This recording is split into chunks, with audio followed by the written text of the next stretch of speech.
God, I seriously need a haircut. God damn. I was so... But back in the second lockdown, when my hair literally... Oh my god, it's touching my eyes, bro. Last time in lockdown when my hair was touching my eyes, I was like, oh, this is awesome. I really want to keep my hair long.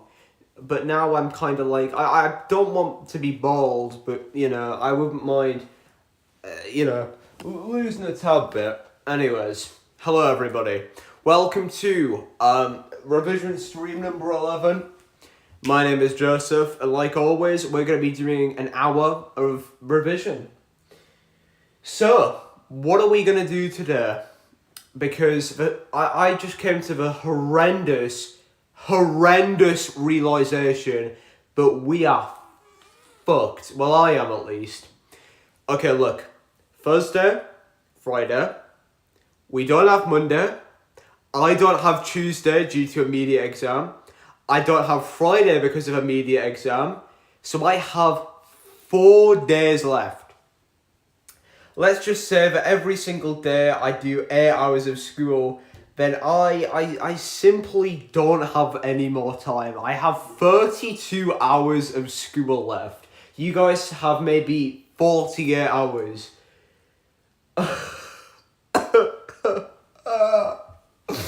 Oh man. Shit's getting real. You know what? I was talking to Ashton about this and I was like, okay. It's weird because a couple of years ago in year 7, we were there and the only worry in our mind was, I want to be the most popular person. I want to have all the friends. I want to be the toughest kid in the school. And we were like, well, those funny exams that we keep hearing getting mentioned every couple of weeks, doesn't matter about them. They'll pass. Here we bloody are. What I have to say to all of you is, I mean, first of all, you know, obviously good luck. I mean, this is literally happening in the next couple of bloody school days now. Things are getting mad. So I'll wish you guys luck now, and I'll continue to do so on every stream because we need to big ourselves up. Because think about it this way, we have spent the last 5 years of our life doing bloody revision and learning stuff, and not all of those days were good, not all of them were useful, but now is the time. Still got no worry, just gonna revise for a bit and then no point in streaming and then... Oh, I thought you said stream of it. I was like, hang on, what? No point in stressing and then won't help long run. Good luck. Yeah, dude. I mean, the thing is, I know people like Alex that couldn't give a toss about the stress. But like, it's just exams, isn't it? I wish I had that level of confidence and thing because I'll be truthfully honest, I get solid grades in most things. I get solid grades in even biology and chemistry. I get like 6s. The problem is the dice roll going to be in our favour this year? Are we going to get some good questions or are we going to get absolute shit questions? And it's all down to the revision, obviously. That's the most important thing. Because without revision, you know, you could know everything, but if you don't know how to answer exam questions, you know. One creepy fact. So anyways, do you want me to go through anything in particular? Or are you just going to kind of watch and maybe join in? Because I don't know what to do today, guys. What do I bloody do? I guess, you know what we'll do? We'll do a quick review of everything that I've gone through in the past streams. This should only take 1 or 2 minutes. Can't wait to get Lord of the Flies question. Oh, no, we won't, bro. It'll be... Okay, let's change a plan. Let's do quickly Lord of the Flies. 5 minutes and it'll be helpful. Right, Lord of the Flies. Right? You have... My prediction, at least, is that it has to be one of these. It'll be either Ralph, Piggy, Jack... Well, it has to be one of these.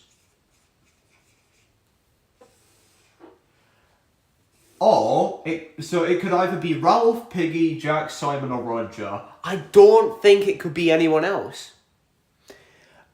Main stuff, I got to revise math, physics, and some quotes. Well, we'll do some like quotes now if you want for Lord of the Flies.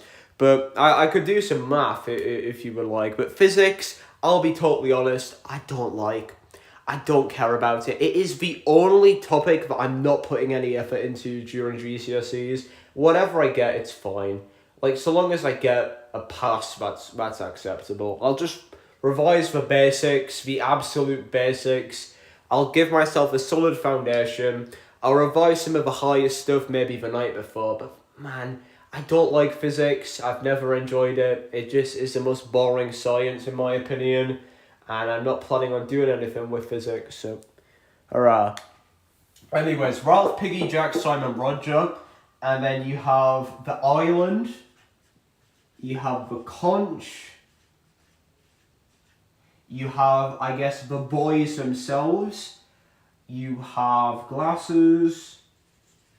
And are there any other symbolisms? We've got the island. Okay. We get the physics equation sheet. And rearranging is easy if you just pop it in a formula triangle. That's what I do. If it's x equals y times z, then just put x, y, z. That's literally what I do. And then you can cover which one and you can do it that way. That's the way I found helps a lot for rearranging. If it's more of like a multi-task thing, like, that u squared equals v squared, I don't know what it is, but that one can be really bad to rearrange, and I think memorizing is probably the best. Sam and Eric, you're right actually, you're right, but we'll stick with these. So let me go grab a different colour pen. See, my whiteboard pencil are running out. This is getting dangerous, guys. Anyway, so Ralph, you have... I love the quotes for Ralph because they're so generic. You have the fair boy. I wonder what fair could mean. Obviously, it's referring to the colour of his hair, but it also gives subtle hints towards his leadership. The fact that he's going to be fair, the fact that he's, not going to be biased, the fact that he's going to be a solid leader. So I guess when writing that in the exam, you could say fair. I mean, the thing about Ralph is he's the perfect leader in the eyes of society, right? He's good looking, but he's also fair. His eyes proclaim no devil. That's a good quote. No, sorry, not eyes, mouth. I think it's mild mouth that proclaims no devil. Or is it eyes that proclaim? You guys will have to tell me there. I might have rolled two quotes in one there, but hang on. So fair, obviously, you could link that into the topic of society. You could say the fact that society is values appearances and good looks over actual intelligence and leadership. Because one thing you could say about Ralph is the fact that he takes the piss out of Piggy. He calls him Piggy, and that's a name that is constantly used throughout the book. So what you could say there is, despite being this fair leader, this mild leader, in actuality, he's still a child. And this is shown through the fact that he calls Piggy, Piggy, which is quite a hurtful name to him. And this shows that despite possessing good leadership, he is still able to slip into, savagery. He's still able to slip into unkindness, showing that he is a flawed leader. We never did, although people theorise that his name is like Peter, because that's like kind of Piggy Peter. But anyways, the thing about Piggy as well, which is interesting, is, again, I guess we'll do quotes and themes, right? The idea is that Piggy is meant to represent, a better leader than Ralph and Jack. He's this ideal guy with wisdom, but he's clapped. He's ugly. In other words, society does not value people based on intelligence, but they value them based on appearance.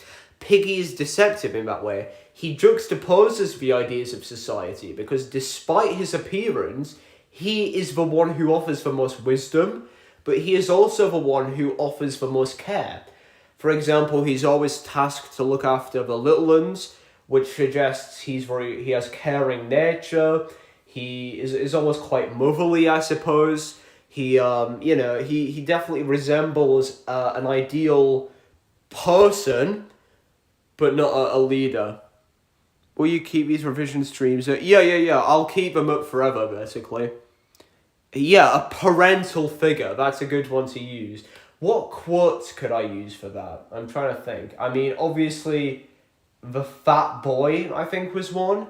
And that's obviously quite a blunt statement. It could be considered quite aggressive in the fact that, it's not sugarcoating it. He's literally just stating he is fat. And it could also just be shown that even the narrator is inclined to believe society. The narrator is inclined to believe the ideas of society. That in actuality, yeah, he does have a bad appearance, but he's a good person.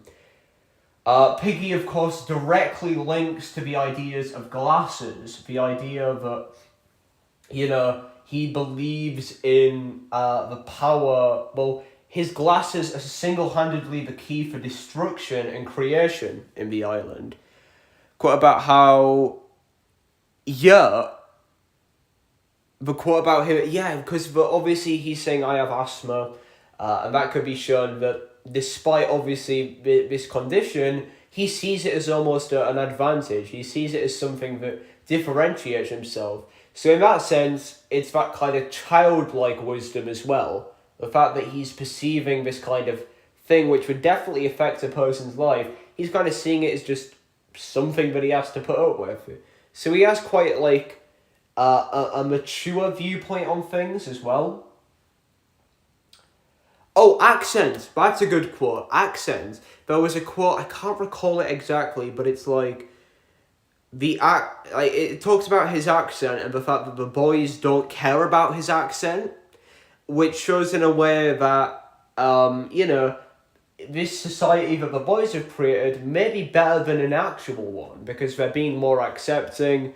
They're not mocking people based on actual traits. They're basing them on the actual person.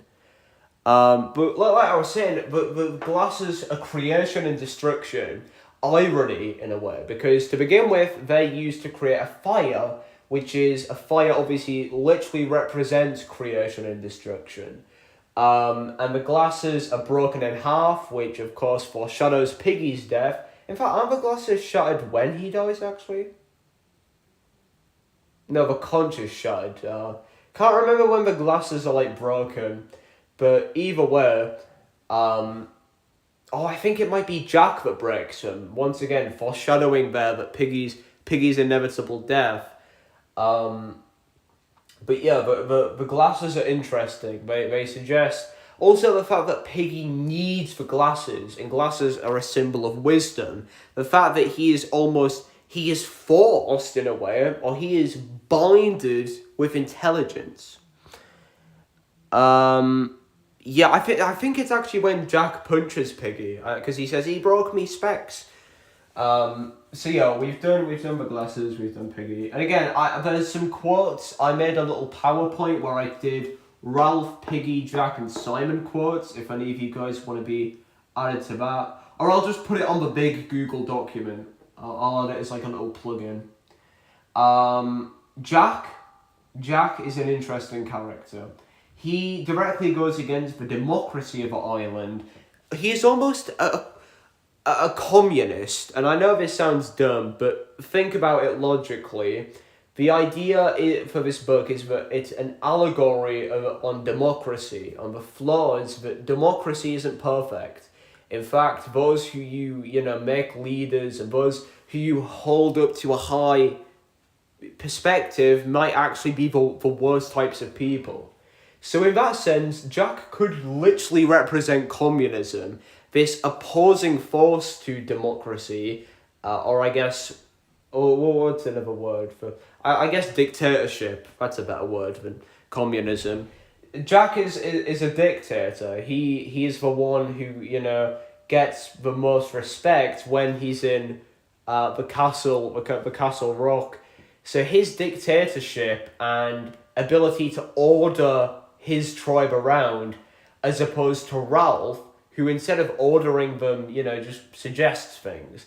He says, we need to, as opposed to Jack, who's a lot more stern, he's a lot more commanding, and he literally orders the boys to murder Ralph, which, again, suggests his control. A good thing Miss Owen was saying was how Jack tells the boys things that they want to hear, but Ralph tells the boys things that they don't want to hear.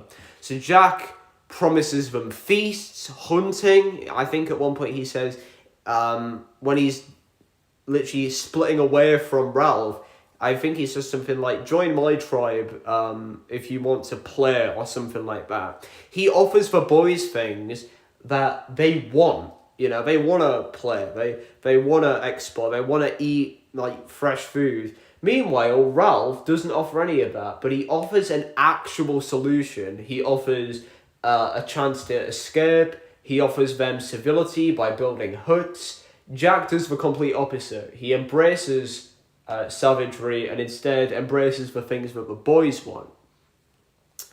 One of my favourite Jack quotes, and I'll remember this one, is, "The beast came disguised, he might do it again, or he might be back, so be careful." And that quote is really good because it shows that Jack is a manipulative scumbag. The fact that this happens after Simon is murdered, and Jack literally says that they didn't kill Simon, they killed a disguise of a beast, which is mad. That is a horrendous thing to say on many levels. First of all, he's making an excuse for Simon's death, which contrasts Ralph, who basically just up and faced the fact it was murder. Another really key thing here is he says, so we need to be prepared, or something like that. We need to be careful, something like that. The fact that he says that is really interesting because he is making the boys of his tribe stick with him for protection. He is manipulating his own people to follow him blindly because he offers the solution to a problem that doesn't exist. Like cults, like religions, they offer this idea of, we can fight the devil, we can, stop this. But in actuality, those threats don't exist. It's a way to create blind fear. So you could talk about how that quote is really good because it is a really good quote. It shows how he's manipulative. He's making an excuse for Simon's death, which shows he is no longer forgiving. He lacks morality now, and he's willing to manipulate the other boys to do whatever he wants, which shows how, he is almost a contrast to Ralph. If any of you guys have anything to say, feel free to let me know, but I guess we'll move on to Simon. Simon is presented as a Christ-like figure, okay? He is the perfect person on the island. The fact that to begin with, he picks fruit for the little ones, which suggests in a way that he is very giving, and also it has biblical connotations, I suppose. The fact that he's giving this kind of sacred fruit. But then you also have some interesting quotes about him when he's killed.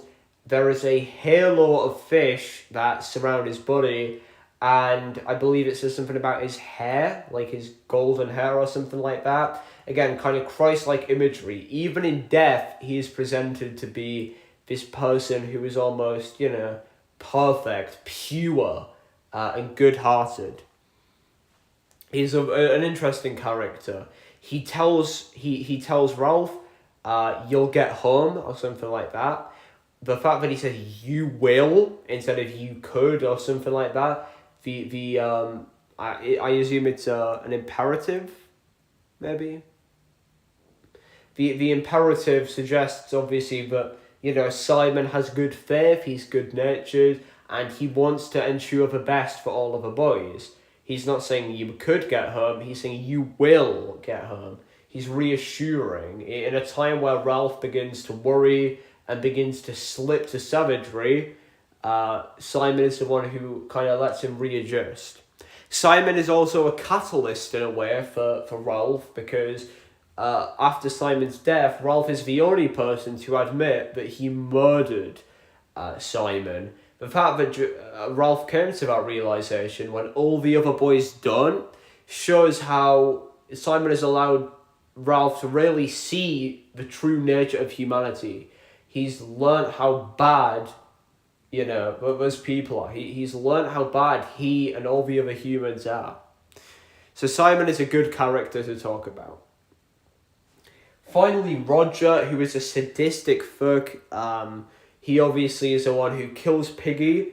I think he says it... I don't know the quotes. This is annoying. Oh, man. It's something about, basically the fact that when he pushes the boulder, there's a really good quote, which suggests that he is doing this willingly, as if something's compelled him to do it. So you could talk about that, how Roger represents the innate evil in all humans. The fact that to begin with, he's quite a quiet and secluded person, which could represent how being neglected by society could bring out the worst in a person. But then as time gradually goes on, he throws stones only to miss, which again suggests he is being compelled by society, but he's realizing more and more that it doesn't matter anymore. I think there's a quote about a policeman. He fears that a policeman or a teacher will stop him, but he realizes that won't happen. So it shows how, Roger is one of the first to really fall to savagery. He almost represents Himmler, Hitler's right-hand man. The idea that he does whatever Jack orders, but he does so in such a sadistic way that he could be considered on a level of evil on his own. So those are the characters. If you guys have any details you would like to add, let me know now. Let's go back onto the island. The island, there is a great quote in the final chapter about, I think, the island as if it was angry or vengeful. I don't know these quotes off the top of my head, but what I do know really is that is a good quote because it shows how the island is almost being personified. Throughout this whole book, the island is shown to be dangerous but beautiful. The idea that danger is shown through the idea, I think it's husks of coconut or skulls of coconuts. A lot of kind of death imagery is likened to the island, which suggests that although this island is a beautiful place, it is equally dangerous, and it foreshadows the fact that, really the island is there to as a catalyst to make the boys, more savage, more evil. The conch again represents order and civility. When it is fractured, it literally represents the fracturing of order and civility. The conch begins to lose its power around halfway through the book. To begin with, Ralph uses the conch to symbolize his power and authority. He uses it to make people have to raise their hand and hold the conch if they want to speak, which suggests that the conch is almost this remnant of society and peace. Another really interesting thing about the conch, actually, is that Piggy uses it to try and reason with Jack. Piggy, in that way, has strong faith in society and democracy. Meanwhile, Jack does not, as he literally kills him. Piggy reiterates over and over again, I got the conch, which suggests, again, he does have big faith in this idea of civility, while most of the boys don't. And finally, the boys themselves are an allegory of society, an idea to criticize a perfect democracy, because that doesn't exist. Democracy is, of course, inherently flawed, and Lord of the Flies was made to criticize the innate nature of humans. The fact that even the goodest of people can turn evil in life-threatening situations. The idea that, these boys, by the end, Ralph wept for the end of innocence and the darkness of man's heart. Ralph realizes that humans aren't innocent. They have darkness, they have this evil in them, and every human, if in the right circumstance, would commit great evil. I'm gonna go take a drink. That was a lot that I just went through. Ah, man. Right. But I hope that helped. I hope that helped. And if it didn't, remember what I say. It's like my favourite quote. The bloody Google document. I swear to God, guys. If you don't know about the Google Doc by now, email me. I swear down, guys. Email me about the Google document. Because basically the Google document contains everything that I've gone through in these revision streams. It contains links to all of the past revision streams with timestamps, so you know exactly what topic I talk about, when and where. It also contains exam questions. So, for example, in chemistry, there's a lot of good questions there that have little tool tips to help you if you're stuck. It also contains a couple of links for English about quotes and stuff. So yeah. Thank you, dude. I've got no clue. I'm doing revision for English, and I'm telling people who are watching in the future about the Google document, which contains all of the revision stuff. Apologies, you walked in at a very random time where we were talking about English literature and stuff. Hey, thank you. You mean the 10-minute video? The one about replaying it after 3 years? 3 years, a year? Or do you mean the past streams? Yeah, my apologies. We've just gone through a bunch of English literature stuff. English literature, bro. It's a hit or miss. I guess we'll move on to like chemistry in a minute. Oh, well, dude, thank you. Yeah, I haven't uploaded too many videos on this channel in quite some time. Again, been so caught up to revision and stuff. Maybe at the end of the year, I'll revisit... Oh, the DLC! That's probably happening this year. If you guys want, when that DLC comes out, I can make it into like a episodic series type thing. But yeah, let's crack back on. So again... The bloody Google document, guys, I swear down, it has everything. It has the links to the streams, exam questions, it has links to other Google documents about bloody English literature. I made a quote bank for the poetry, I made a quote bank for Lord of the Flies. Excellent thing. I made it myself, so of course I'm going to say that, but yeah. Yeah, man, you've got the perfect setup. Well, dude, thank you. The quality, you mean quality on the stream or the videos? On this stream, it's because I'm streaming from my phone, and I'm just doing this to kind of, so people can listen in the background and stuff.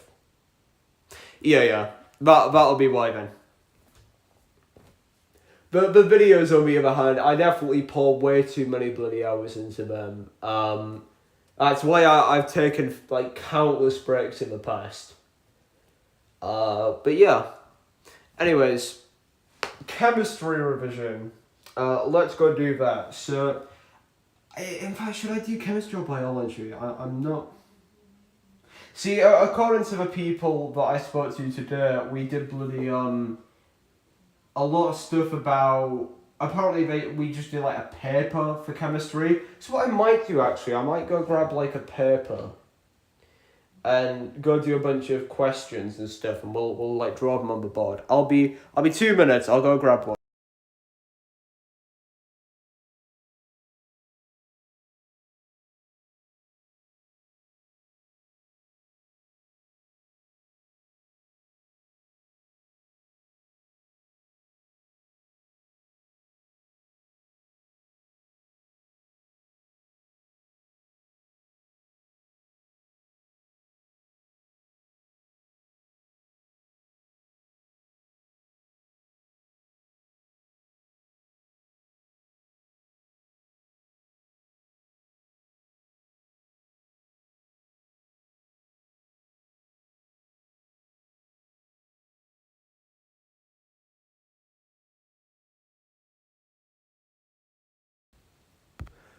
Alright. Hope you stay, I'll get motivated to do stuff. Alright, dude. Thank you. That was super random. Just really me talking about that. Anyways, airqa.com. I'll go to the 2021 past paper. We might have done some of these already. And we're going to do paper 2. In fact, no, we'll do paper 1 because I've done more revision in paper 1. Chemistry. Don't know if anyone's still watching. If you are, pop it in the chat so I know that I have people.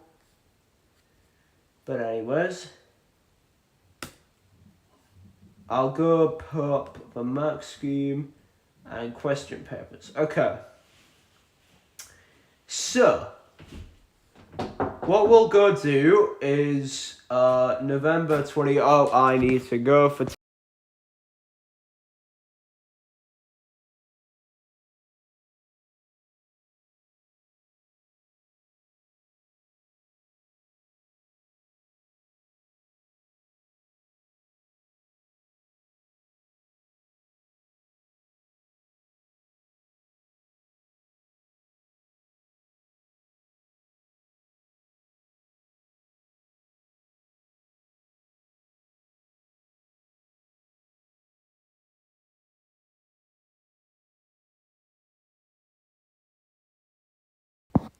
Okay, I'm back. Anyways, like I was saying, I'll go load up paper 1. Oh God, what the hell? Oh wow, okay. That is a horrendous first question. Jesus Christ. Are you mad? What is this? Hang on, let me go. Okay, we're back. Okay. So, what is this question? Unironically, what is this question? Okay. It says, fullerenes are molecules of carbon atoms. The first fullerene to be discovered was Buckminster fullerene, which is C60. What shape is a Buckminster fullerene molecule? What does that mean? What shape is it?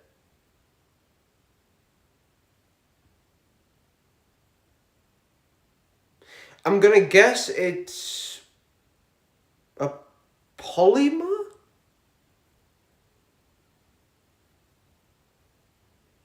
I'm gonna guess it's like a polymer, but is that even a shape?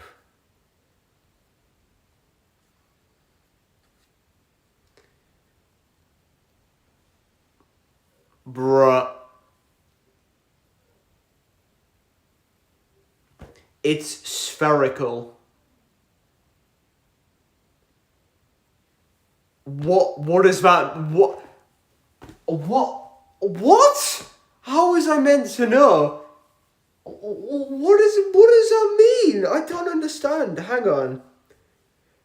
You can't just give me the random name of 60 carbon atoms bonded together and then say, what is the shape of it? Obviously, all atoms are spherical, but like... Bro, you see what I mean with these chemistry questions and biology? Some of them are just state the obvious, but they're so much to the point where it's actually torture. Please don't be the next question be horrible. What's one use of a fullerene? Oh God, I remember Mr. McAdams saying these. Aren't they used for like deodorants, like spray on deodorants? And if I'm not mistaken, they're also used for like food, maybe? Let's have a look at what the Max scheme says. Oh no, it's these things. It's nanocarbon tubes. I think.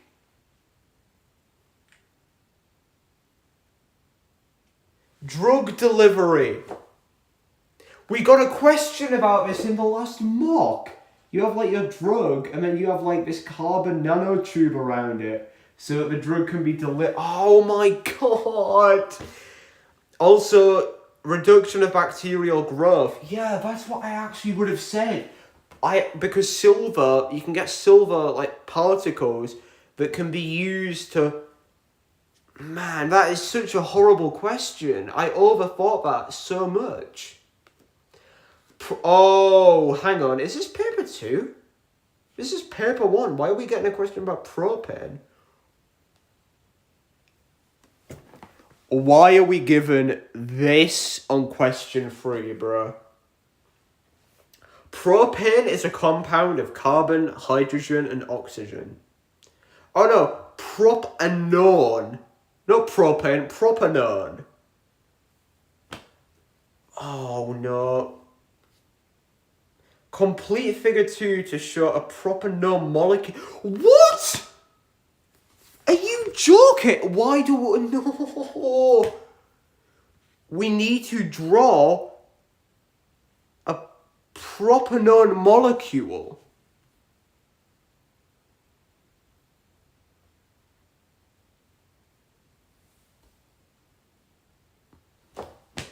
Why is this question 3? Okay, hang on. Propanone. Okay, if I draw a single one of these, you have carbon in the middle. You have it double bonded with 3 hydrogen. Sorry, you have it bonded with 3 hydrogen. And that's it. So what, and the question here says that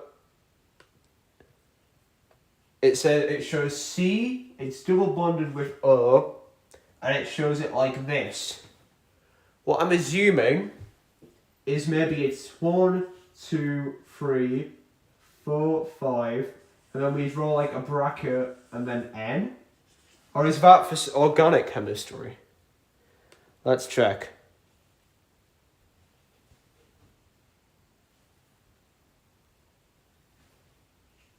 It was nothing like what I drew.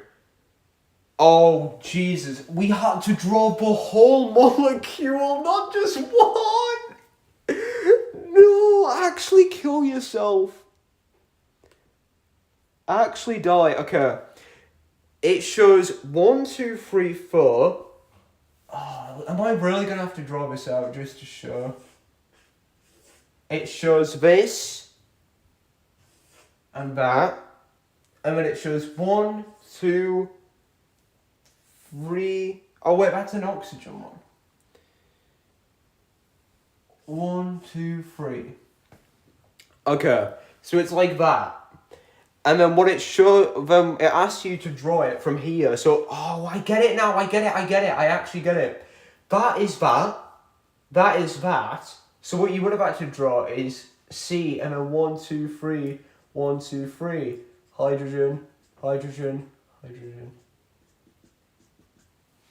I assume the carbons aren't double bonded? That would have been it as well. No, I genuinely thought it meant draw 1. I didn't realise it meant draw the whole molecule. Yep. Complete to show a propanone molecule. Determine the molecular formula of propanone. Alright.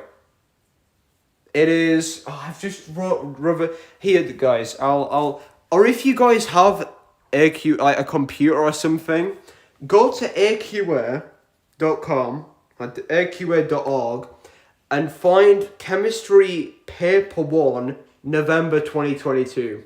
If you guys want to join in, because I can't really keep drawing the diagrams and stuff on the board, it's way too time consuming.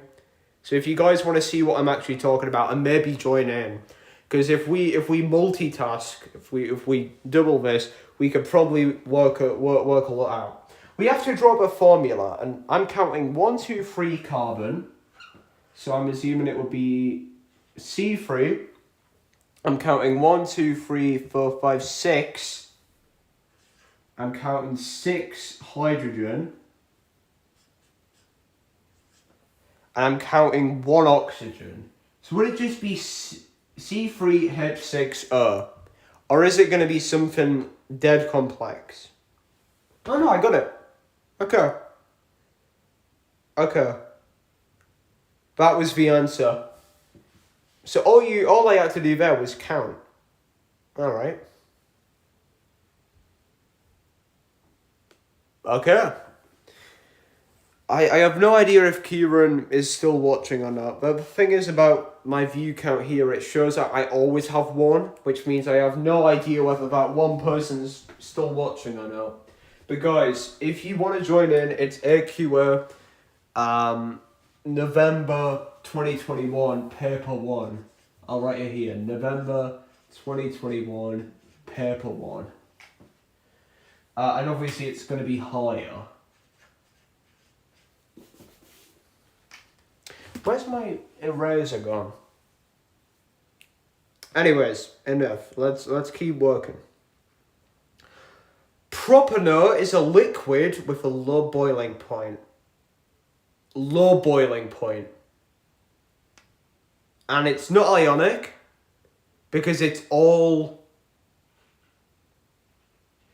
Oh, it's not ionic. Is it covalent though? It must be covalent, I think. Because if it's bonded with like 3 carbon and oxygen and some hydrogen, then that has to be covalent, right? Because covalent's non-metal and a non-metal. Ionic is a metal and a non-metal. Metallic is a metal and a metal. It has to be covalent bonding. So I'm going to say that it has weak covalent bonds. Is that right? No, it's not. It's intermolecular.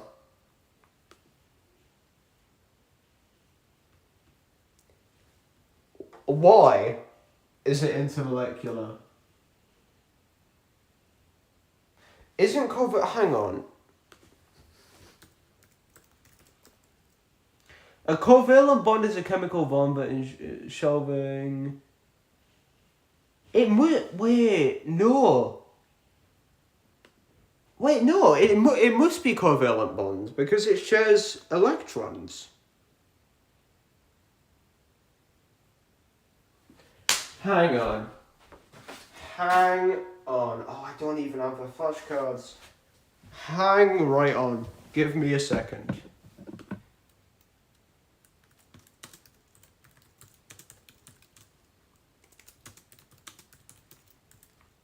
Hang on. Covalent bonds, oh my god. It doesn't matter that it's covalent. They still have for feck's sake. They still have intermolecular forces. Oh, for flippity dick's sake. Okay. See what I mean? These exams are so scummy. The way that they basically trick you in every instance into making obvious mistakes. Right, here's a decent question. Explain why graphite is a good electrical conductor and why it is soft and slippery. Well, what you could say, in terms of the slippery part, is that it's in layers, and that allows it to slide up. So it's soft and slippery because the carbon atoms are arranged in layers, which allows it to slide up and down. It is a good electrical conductor because I'm assuming it has spare electrons. It has 3 electrons which are able to conduct electricity, and these are able to be moved. What else could you talk about there? Why is it a good electrical conductor? You could say that due to the fact that it forms in layers, it is able to travel up. It is able to travel anywhere around graphite. And you could say that it is soft and slippery due to the fact that it has weak intermolecular forces allowing it to easily be moved, manipulated. Let's go check what the mark scheme says, see if we could have gained anything there.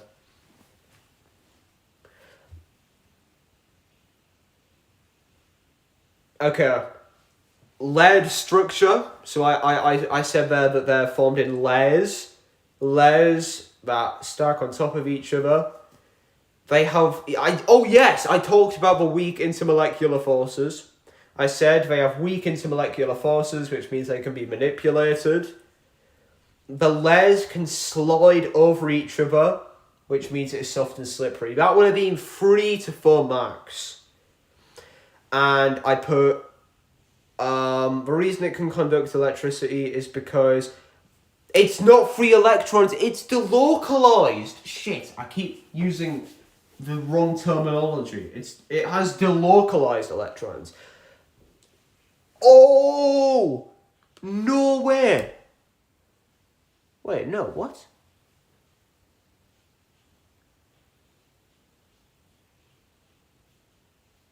Okay, if you look... Oh, shit, ow. Okay, if you look at the diagram, you can see that in these parts...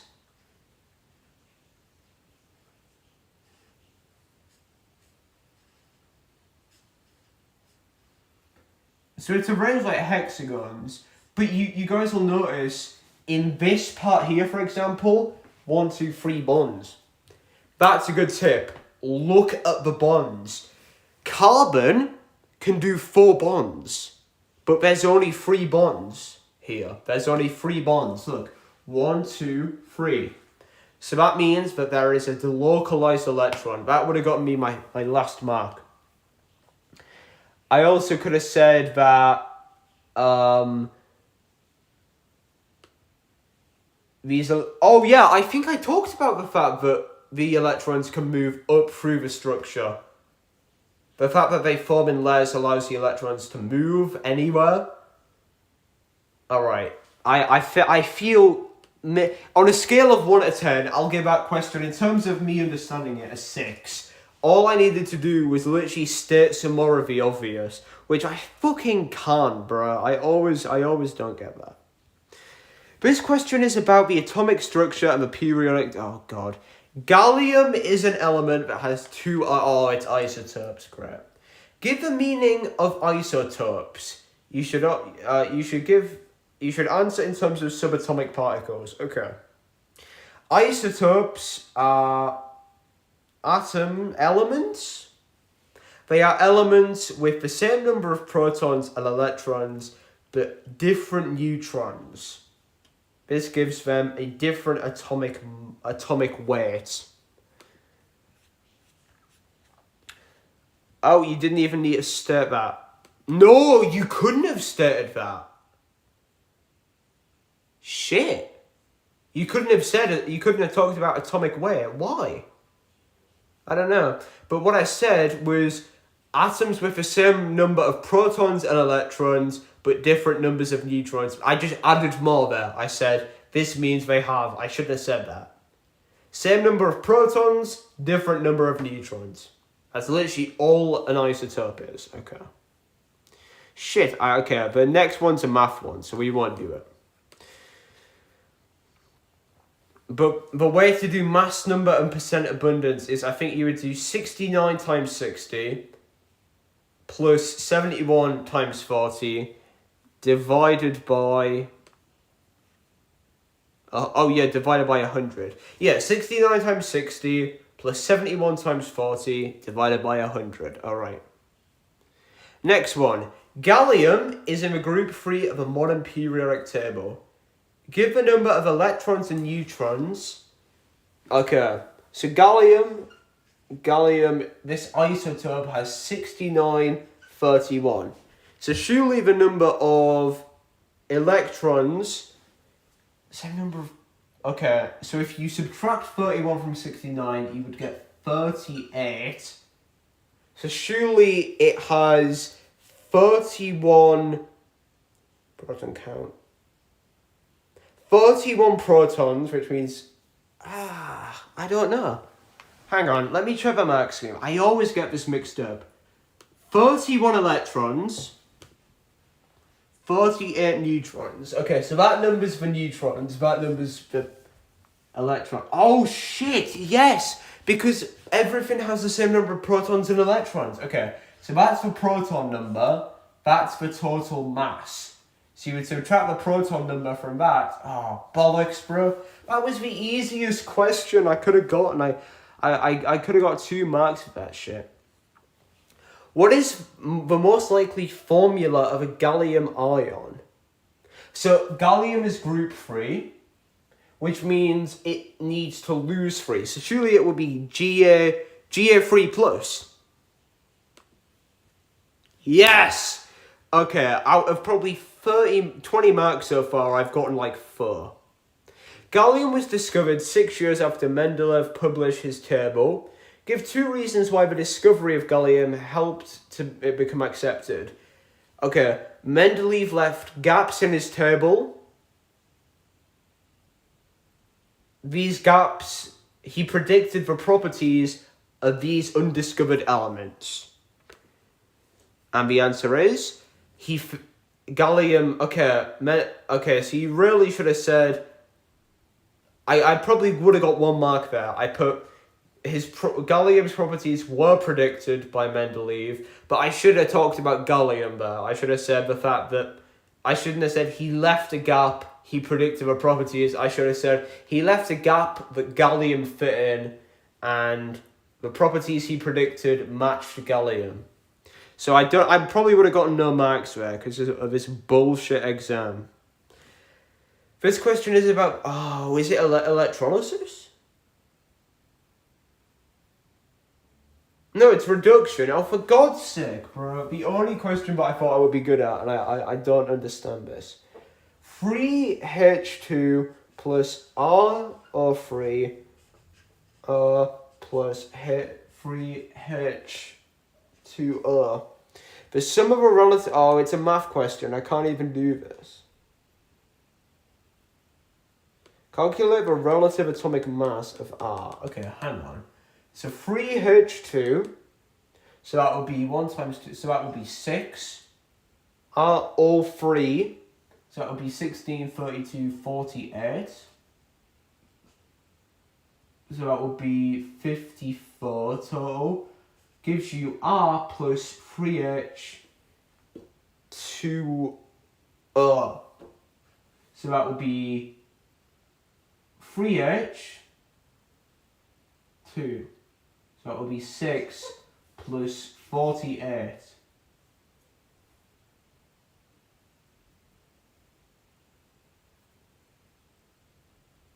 $32. So that would be 38 as your total answer. So R must be worth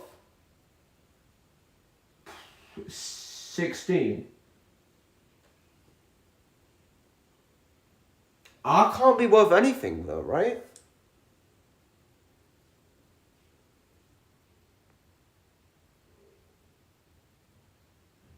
R can't be worth anything because it's a paradox. If you add that number, it has to add to that number. So if you add 16 there, R cannot be worth anything. This is like an algebra question, but it doesn't make any sense.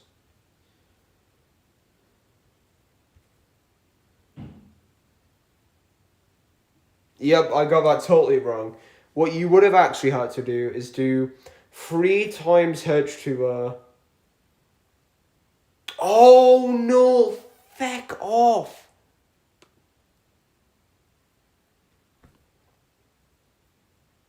That would have multiplied for that, not 3H. I get it. Feck's sake, okay.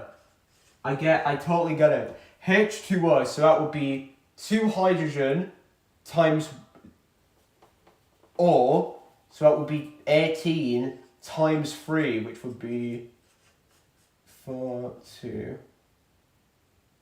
That would be 54 on that side.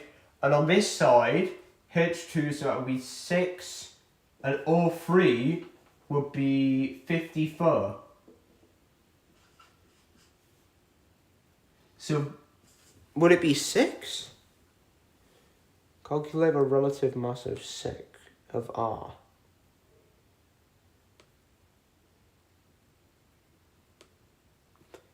This question makes 0 sense still. Because I worked out 54. Oh, okay. This, I don't know what does R refer to? I thought it was like, work out what R is.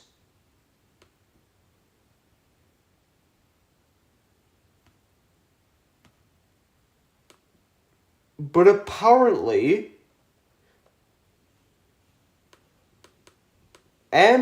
3 times MrH2O equals 3. So that would have gotten you 54, which I got for that. AR equals 150. How will that equal 150? What does that mean? Oh my god, it states it in the fucking question. Oh, I'm actually killing myself, bro. That is horrible. That is a horrible question. All of these questions are ionic half equations too. That is horrible, guys.